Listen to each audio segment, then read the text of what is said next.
Dakota Destinations on Midco Sports Network is presented by Vern Eide Motoplex. You got it. Yep. Nice one. Nice fish. That's beautiful.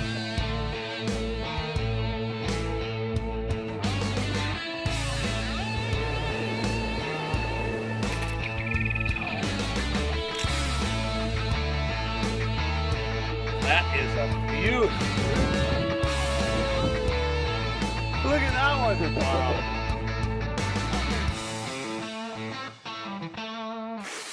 Welcome to Dakota Destinations. I'm your host, Dan Hammer. Coming up on tonight's show, bow fishing. Destinations Central North Dakota with a father and son team who specialize in bow fishing and have days on the water producing huge carp like that. We'll tell you the story of the father and son team next on Dakota Destinations. Nothing on this boat whatsoever. Fish, rock, Oh, you got another. That's how it goes.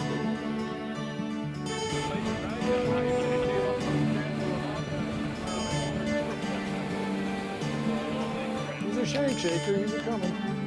He's coming.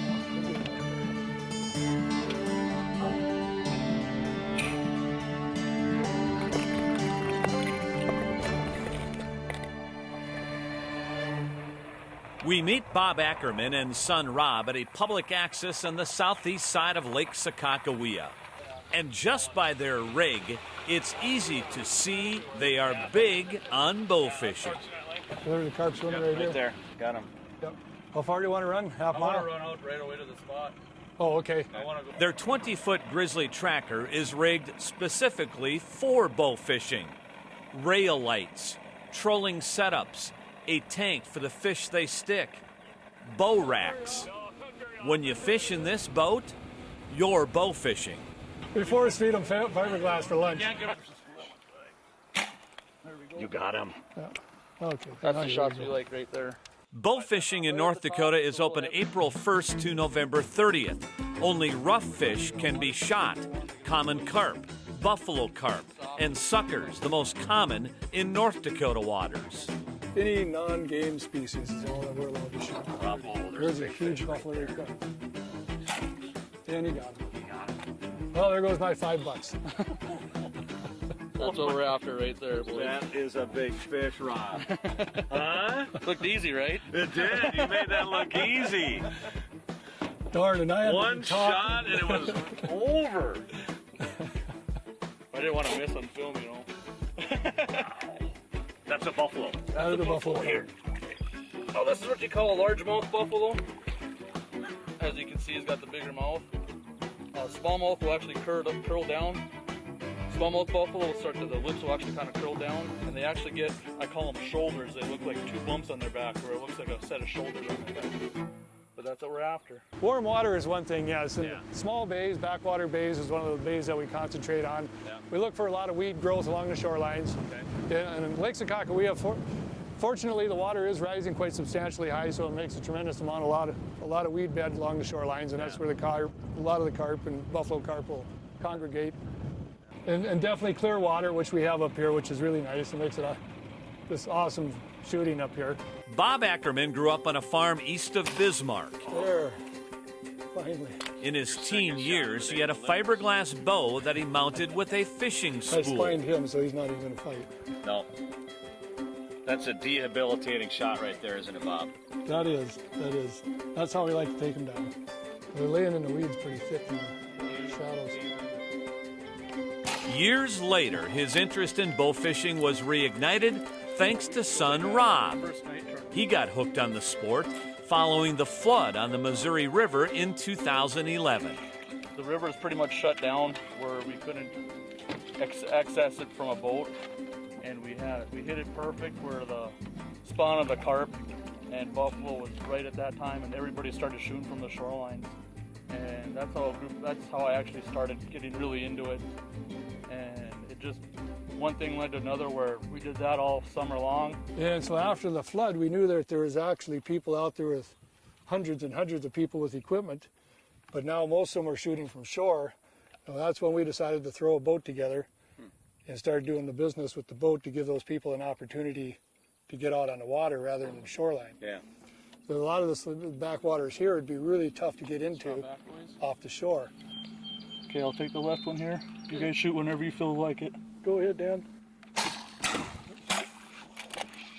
You got him. Nice shot. Bob and Rob gave birth to Carp Guy Bow Fishing, a guide service devoted solely for bow fishing. Kind of loving this, huh? I love it. Rob? I love doing this. It's one of those things that here we thought we was done, right? Mm-hmm. You can see it progressing into more of a mainstream sport with more and more sportsmen doing it. There's a lot of boats out there now, are going to be a lot more boats out there now with light systems on them, which is great. I mean, that's what we want to see. So, and we're getting a lot better, our sportsmen are getting a lot better about disposing of the fish properly, taking care of them that way, and that's what we want to see. I gave him an opportunity to swim away to grow bigger. There is a learning curve to bow fishing. I experienced it firsthand. Shot after shot, my arrow flew above the intended target. The refraction of the water plays tricks with your eyes. One way to tell when you watch your arrow hit the water and go through the water, if you have clean water, if you have a constant stream of bubbles, that means you went over the top of the fish. If your bubbles make a break, and you have a spot where there's no bubbles, then you went under, and when he swam, you broke up those bubbles. So it's one way to tell yourself that you're shooting too high or you're too low. If you have a fish on the end of the line, you did just right. A little different with this fish. Yeah, this one's got a little act. I shot him a little low. Yeah. Which is okay. Give him a little gaff act. We do shoot a bow that is designed strictly basically for bow fishing. It's a PSE Discovery 2. Yeah. We retrofit them with the AMS reels. We do have some others that are fitted with the Muzzy reel. These have basically just like a giant Zebco with the drag on it. Right. These have just only 60 feet of string, and it's tied off in the back. When you run out of string, you're hang on. That's it. Solid fiberglass arrow. They have a barbed tip. The tip loosens up, and this shank will flip around, so you can retrieve the arrow back out of the fish without having to tear the fish open or cut it. You pull this back, and you keep sure that the tip is always snug. That way, it doesn't fold back forward. We shoot with both sights. The only reason we shoot strictly by instinct. Another centered cranium shot. If you're trying to take aim with a sight, by the time you take aim, the fish is gone. It takes a while to get the knack of it. Once you find your happy spot, it's a lot of fun. So that'd be a lot less eggs floating in the system. Which is a great thing. Which is a good thing. Every angler is happy about that. Yep. These are big fish-eating aquatic nuisance that we try to dispose of. Bob and Rob, the Carp Guys, offer day and nighttime trips, and the nighttime trips are a real hoot. They offer all the lighting and equipment for a heck of a good time. Coming up next on Dakota Destinations, a treasure of the Dakotas, the trout waters of the Black Hills. This episode of Dakota Destinations is presented by Vern Ide Motoplex.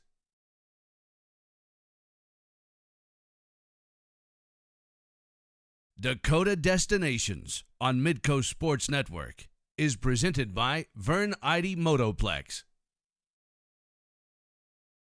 Destination, the Black Hills, and the wide variety of trout fishing opportunities in beautiful places in the hills like here, the Spearfish Canyon. The streams and lakes of the Black Hills are home to rainbow, brown, and brook trout. Our Black Hills Trout Tour starts in Custer State Park. It's therapy. Later, we'll make the trek to Rapid City and fish Rapid Creek. It's a premier stream beginning west of Rapid City and meandering through the heart of the city. We'll fish several sections of Rapid Creek, including one just below Pactola Reservoir, a catch and release only area that holds some of the best brown and rainbow trout in the hills. We'll also hit a stretch of the Spearfish Creek. Great scenery here in the Spearfish Canyon and a self-sustaining population of rainbow trout. There's a third one behind. I've shot one out in the hills. Jeff Olson is a dentist in Rapid City, an avid fisherman and hunter. There's a lot of places you go in the hills where you can fish all day, catch fish, and not see people. Yeah. You know, and this is one of them. And a man recognized for his conservation efforts in South Dakota. The first stop on our trout tour is this walk-in pond in Custer State Park. It'll be kind of tough because it's so weedy. You see a few rises in between the weeds. It is weedy, isn't it? Yeah, and Midsummer weeds. Midsummer weeds. You still tie all your own flies. Yeah. Yeah. You know, that's one of the general rules. If you fly fish and you're a dentist and you can't tie flies, you're not a very good dentist. No, here's an example of my fly box. There's a little anal retent up there, but wow. I'll organize my flies once a week. There we go. How about that, Jeff? Yeah. Now hold on, about third or fourth cast. No, first connect though in your pond for this season. Oh yeah. They're saying, nice. Welcome back, Jeff. Now the trick is getting them over these weeds. I don't know if I'm going to do that very well. We have just ungodly opportunities for trout fishing in the Black Hills. Any way you want to do it. I mean, from dry fly fishing to fishing with worms and corn. And as smoke from evening campfires billows and the sun sets, we try one more pond. Here in the Black Hills, it's never too far from one spot to another. Oh, son of a gun. He didn't want to be hooked, but he took the fly. Our ecosystem in Black Hills is different in so many ways, and you can maybe divide it up into 3 or 4 different ecosystems, but yeah, every stream is different. A tailwater fisheries versus a free stream with spring-fed creeks and ponds, and that's what's so great about it. There's so many different areas to fish and so many different styles, so many different habitats, a lot of different bugs. It makes it a challenge and it's fun. This is Rapid Creek. It's a tailwater fishery. It's dammed up in 2 spots. It comes out of Pactola Reservoir, and we have Canyon Lake up here, and it runs through town. Great fishery. Tons of people fish it. It's very popular. Wild brown trout survive here, naturally hatch. It's a wild brown trout fishery. I'm trying to work the seam, so now I'm going to kind of work that far right seam and that far right bank a little bit. When you're looking for a spot to fish on the creek, or pretty much any body of water or stream you're not new to, you look for structure. You kind of look for shelves, you look for ledges, and different current seams. Like this area right here, it's good where you have some fast oxygenated water coming over rocks. Those fish usually like to stack up right in here, and food kind of comes over those rocks, and there's more food coming in there than there would be down here. So you look for structure. There's a fish. Fish? Yeah. Oh. There you go. Yeah. How about that, finally? And look at how strong he is in that current. Hey, I don't think he's a very big one. He might be. It's hard to tell. I'm going to kind of pull him in here a little bit and try not to lose. I got really light tippet. That is a very nice fish. Oh, it's a fat fish. That is a nice fat fish for this river, for this creek.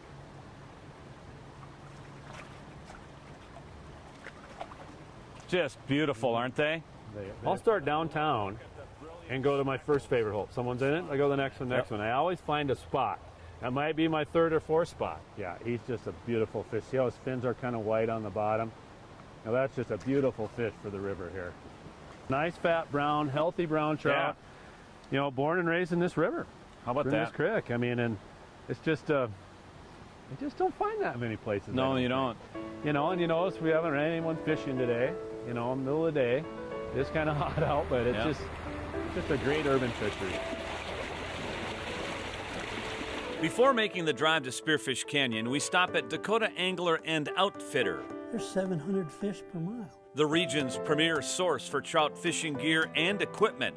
And if your timing is right, you might also get a chat with Paulie and Desmond, 2 regulars in the store who know more than a thing or two about trout fishing in the hills. And then the other thing about the Black Hills is the variety of fish. And many days you'll find Paulie here at the table, tying flies. Pretty old rookie there. And Desmond, well, he's still an active angler and not afraid to share his latest pictures, at least with our friend Jeff. Oh my God. That's a beautiful one. Where did you get that down there? You did? Out of the Stilling Basin. So many stories, so much to learn from these two. But we have another destination. We'll take you there next.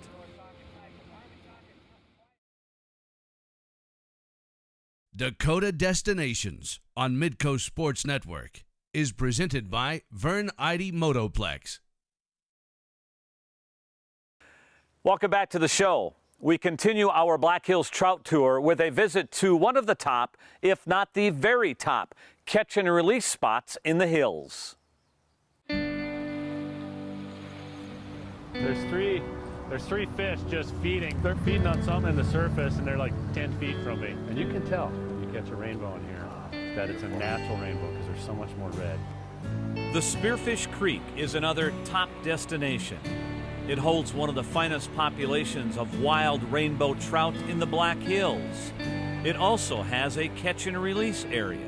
Spearfish Canyon, where we were earlier, Taylor, there's a limestone bottom, very light color. This is dark schist, slate rock like schist. And the core of the Black Hills is granite. Limestone in the spearfish, lighter colored bottom. Even the fish act different. They're still small bugs at times, but they also have good sized flies. And the numbers of fish in Spearfish Canyon are phenomenal. From Spearfish Creek, we make our way back toward Rapid City and a catch and release area on the Rapid Creek below Pactola Reservoir. We meet Hans, the owner of Dakota Angler and Outfitter, and friend and co-worker Dave. The two know Black Hills trout fishing better than anyone. It is a special place. I mean, not just because of catch and release, but being a tailwater, which means it's a stream that's fed from the release of the bottom of a reservoir like that. You always have cold water. Doesn't matter what time of year it is. And if trout like one thing, they like cold water. And instead of having these wild temperature swings that you can get with hot summers, here it just stays cool. And that allows the fish to not be stressed and continue to grow and thrive. Gorgeous rainbow.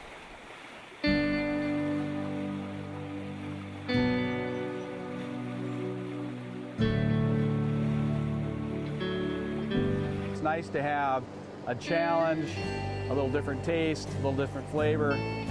So I move around, fish a lot, different stuff. The creeks change throughout the summer. Right now they're in the middle of a planning process. And when I say they, the State Game Fish and Parks Department is redoing their trout management plan, or their Black Hills fisheries management plan, which encompasses the trout fisheries. And we're working with them on that process to, it's a beautiful fish. We're working with them to, hopefully make more of those right there. The Black Hills Fly Fishers is an active conservation group looking to protect the uniqueness of Black Hills trout streams that support wild trout. A rarity in the Dakotas to have cold enough and clean enough streams to support trout. And, we're lucky enough to have that here in the Black Hills. So, our efforts as the Black Hills Fly Fishers are to try to, influence the management process as much as we can, so that we're protecting that resource and also rebuilding the resource in some cases. There we go. This is a beautiful rainbow, Dave. Huh? Yeah, that is a gorgeous fish. How about that? There And you switched over to a big woolly bugger. And hang on. come on. He's pretty green yet. Brought him in. Wow. Look at that gorgeous fish.